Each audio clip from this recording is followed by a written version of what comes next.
Hello everyone.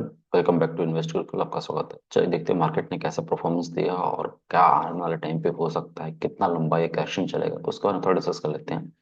चलिए हम लोग स्क्रीन पे चलते हैं और स्क्रीन पे हमें शो हो रहा है कि आज मार्केट में सारे सेक्टर्स ने ऑलमोस्ट नेगेटिव रिटर्न्स दिए हैं। सारे के सारे सेक्टर्स ने, कोई ऐसा सेक्टर नहीं जिसने पॉजिटिव रिटर्न दिया है। और मार्केट ने अच्छा खासा करेक्शन भी दिया, ऑलमोस्ट क्लोज टू 1-2%, मतलब 1.86% पे निफ्टी क्लोज हुआ है और 0.82% पे बैंक निफ्टी क्लोज हुआ है, राइट।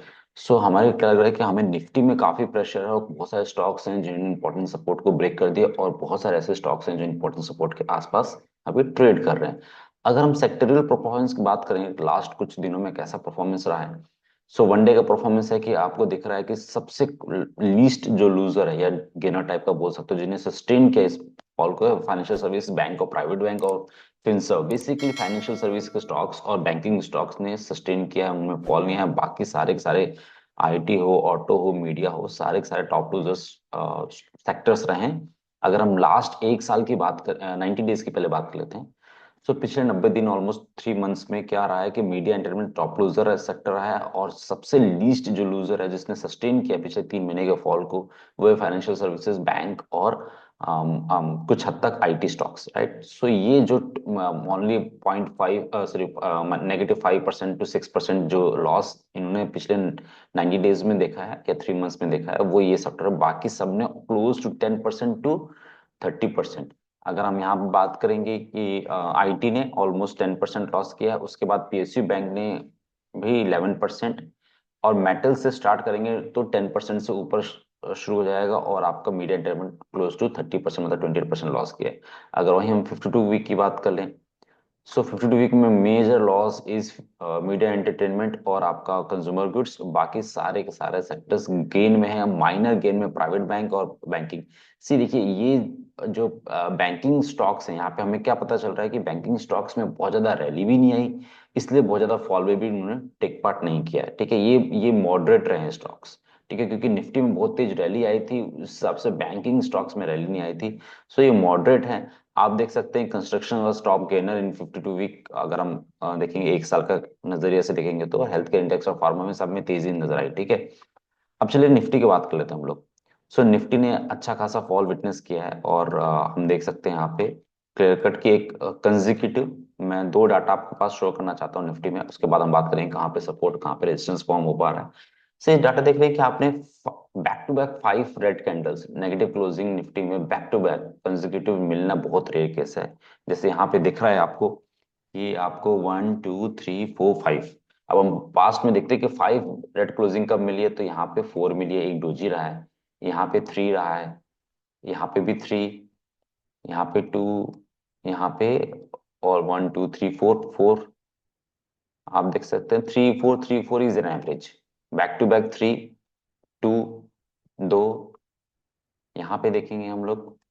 सो दो बैक टू बैक, दो बैक टू बैक, तीन बैक टू बैक ऑलमोस्ट। सो ऐसा कभी हमें नहीं दिखाई दे रहा है। एक यहाँ पे भी देखेंगे 1 2 3 4, ठीक है। और थोड़ा बैक जाएंगे हम लोग। सो ये एक टाइम था, 1 2 3 4 5 6 7 8, 8 back to back red candles, और एक ये दूसरा सिनेरियो ये था जहाँ पे 1 2 3 4 5। ये पर्टिकुलर केस जो 96 में हुआ और ये वाला 94 में हुआ। ये दोनों केस को छोड़ के बाकी रिसेंट टाइम, मतलब पिछले 20 साल में कभी ऐसा नहीं हुआ कि मार्केट निफ्टी ने back to back 5 monthly red closing दी हो। 2-3 बार क्लोजिंग देने के बाद वो जनरली ग्रीन क्लोजिंग एक कैंडल दे ही देता है, राइट।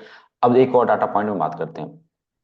हम अब पोस्ट 2000 की बात करते हैं। 2000 के बाद से क्या हुआ, ये 2000 बबल .com जो भी था, उसमें जो मार्केट ने क्रैश किया था, तो उसने देखोगे ये 57 मंथ, ये मंथली कैंडल की बात हो रही है, तो 57 बार्स ऑलमोस्ट जो ये क्रैश स्टार्ट हुआ था जनवरी 2000 से, ठीक है, फेब 2000 से लेके, और उसके हाई के ऊपर स्टे करने में, ये ब्रेकआउट होके वापस नीचे आ गया था, तो ये स्टे होने में 1 नवंबर 2004 को। आप सोच सकते हैं कि ऑलमोस्ट ऑलमोस्ट 4 साल लगे इस रेंज को, और इस 4 साल में इसने जो डीपेस्ट लो देखा था वो उसी साल में, मतलब अगले साल सितंबर में देखा था, और ये लो almost 54%, close to 54% from previous high था, जो करेक्शन था।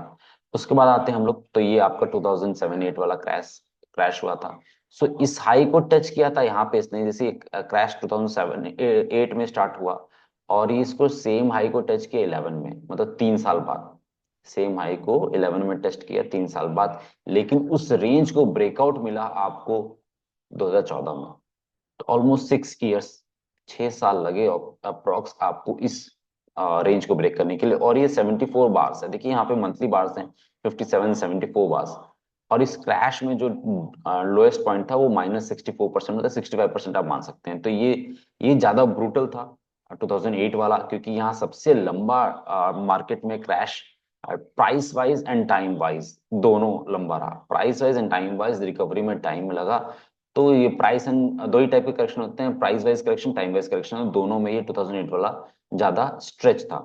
उसके बाद आते हैं हम लोग कि ये जो फॉल आया था, यहाँ से हम लोग लेते हैं इस रेड कैंडल से। सो ये 24 बार्स ओनली, और ये जो फॉल था 25% के आसपास था। तो एवरेज है, क्योंकि इसको ब्रेकआउट करने में यहाँ पे लगा टाइम।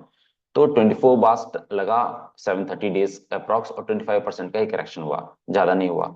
फिर आते हैं हम लोग कोविड का फॉल। कोविड के फॉल में क्या हुआ कि कोविड के फॉल में आप देखेंगे कि इस कैंडल से फॉल होना स्टार्ट हुआ अप्रॉक्स जैन जैन से फॉल होना स्टार्ट हुआ, और ये लो 40% था। प्रीवियस जो था 25%, ये था अप्रॉक्स 40% का फॉल हुआ।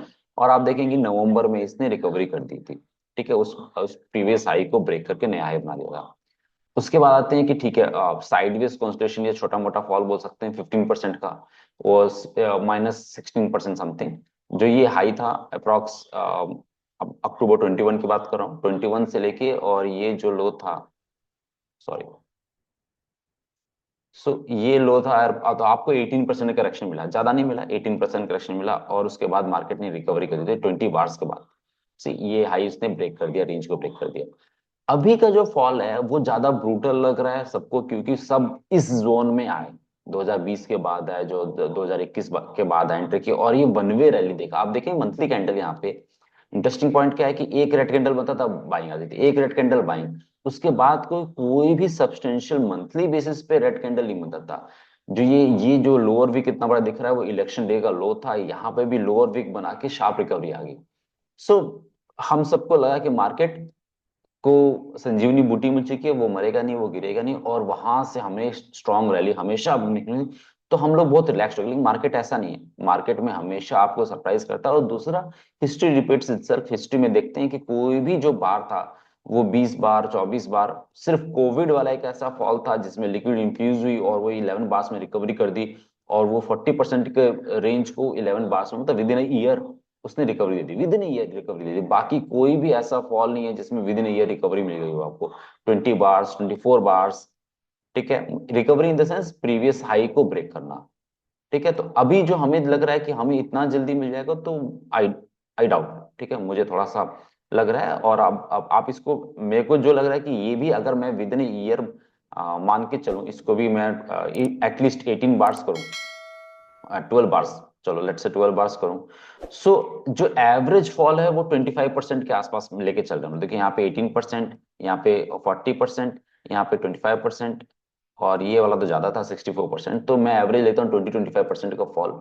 सो अगर मैं ये बोल रहा हूँ कि जैसे ये एक पर्टिकुलर लेवल बहुत एमिनेंट है, जो इलेक्शन डे लो था, ठीक है, ये मैं कई वीडियोस में भी कवर कर चुका हूँ इसको, ये बहुत इमिनेंट टारगेट है।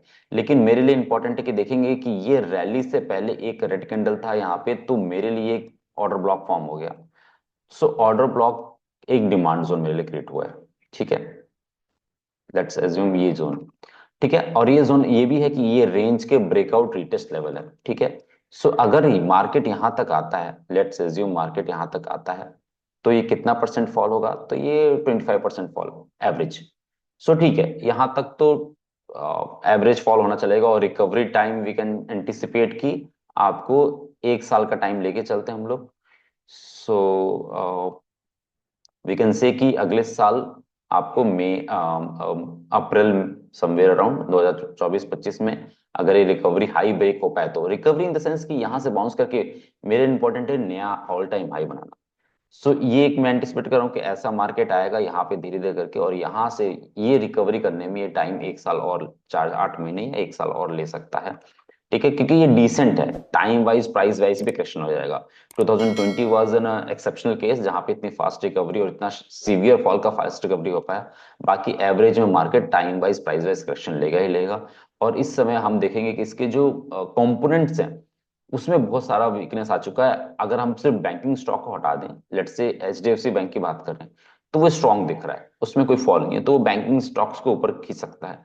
बाकी आपको अगर मैं बात करूं इन्फी की, आईटी स्टॉक्स, तो आपको नजर आ रहा है कि इंपॉर्टेंट सपोर्ट को ब्रेक करके इस जोन को अप्रोच कर रहा है। अगर मैं बात करूं एलएनटी की, एलएनटी भी एक इंपॉर्टेंट सपोर्ट जोन है, और ये ब्रेक करेगा तो थोड़ा सा और डीप करेक्शन आ सकता है। अगर मैं बात करूं टीसीएस, तो टीसीएस में पहले ही मार्क किया था कि देखो इंपॉर्टेंट सपोर्ट ब्रेक करके नीचे आ गया करके। टाटा मोटर्स, सो टाटा मोटर्स के मंथली चार्ट आप देखेंगे कि जो इस लॉन्ग टर्म ब्रेकआउट जोन है उसको रिटेस्ट करने और शार्प फॉल है। टाटा मोटर में ऐसा शार्प फॉल बहुत कम मिलता है, लेकिन देखो यहाँ पे बहुत शार्प फॉल मिला है।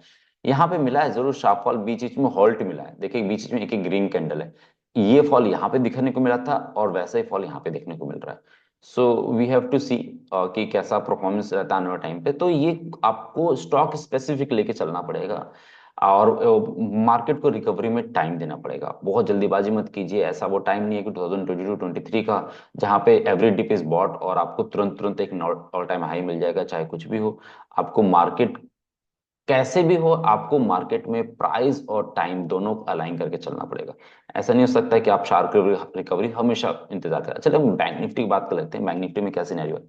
सिंस हमने देख लिया कि बैंक निफ्टी में अभी भी फॉल को होल्ड किया उसने, ठीक है, फॉल को उसने होल्ड किया है, तो ये जो इलेक्शन का लो है वो एक इंपॉर्टेंट सपोर्ट है मेरे लिए बैंक निफ्टी के लिए। उससे काफी दूर है फिलहाल, निफ्टी जैसे नजदीक है इससे दूर है, तो ये एक जोन है जहां पे आके ठीक है। निफ्टी में एक और पॉइंट है जो मैं आपको पहले कई वीडियो में कवर कर चुका हूँ, इसको एक बार रिमूव कर दूं मैं। सो पहले बहुत सारे वीडियोस में निफ्टी के उस लेवल्स को मैं कवर कर चुका हूँ, वो है लेवल एंकर वीवेब का। ठीक है, मैंने बहुत बार इसको कवर किया हुआ है। सो मैं वापस वीकली चार्ट में आ जाता हूँ। सो एंकर्ड वीवेप में क्या है कि आपको नजर आ रहा है कि ये एक जोन है जहां से बार बार अपर बैंड से बार बार सपोर्ट लेके जा रहा है, और अभी देखेंगे अपर बैंड जोन जो आ रहा है निकल के, वो इस जोन में आ रहा है आपके पास ये। ठीक है, अभी यहाँ पे आप ध्यान से देखेंगे तो एक गैप पेंडिंग है। आपने हमने ग्रुप में भी बहुत सारा डिस्कस किया हुआ है, एक ये जोन है जहाँ पे एक पेंडिंग गैप है, अनफिल्ड गैप है बेसिकली। पेंडिंग गैप मीन्स ये गैप अभी भी अनफिल्ड है। ठीक है, यहाँ पे प्राइस इम्बैलेंस है। सो यहाँ पे एक बार मार्केट मतलब निफ्टी आ सकता है, ये गैप 20,000 के आसपास है, 20,500 से 20,000 का जोन जो है, 300 का जोन।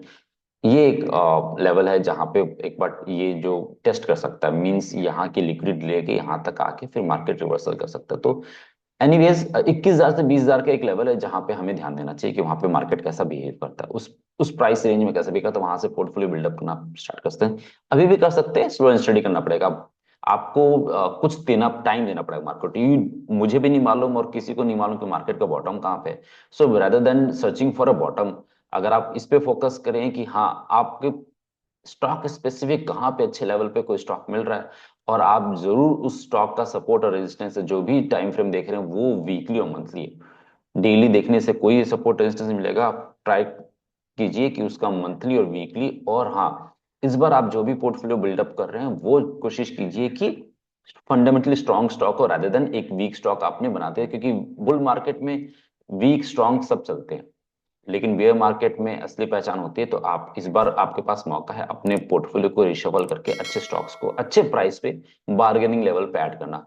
नेक्स्ट वीडियो में जरूर कवर करूंगा जिसमें ऐसे स्टॉक्स के बारे में कवर करूंगा जो अभी भी अपने बुक वैल्यू के नीचे ट्रेड कर रहे हैं, मतलब अंडर वैल्यू स्टॉक्स हैं।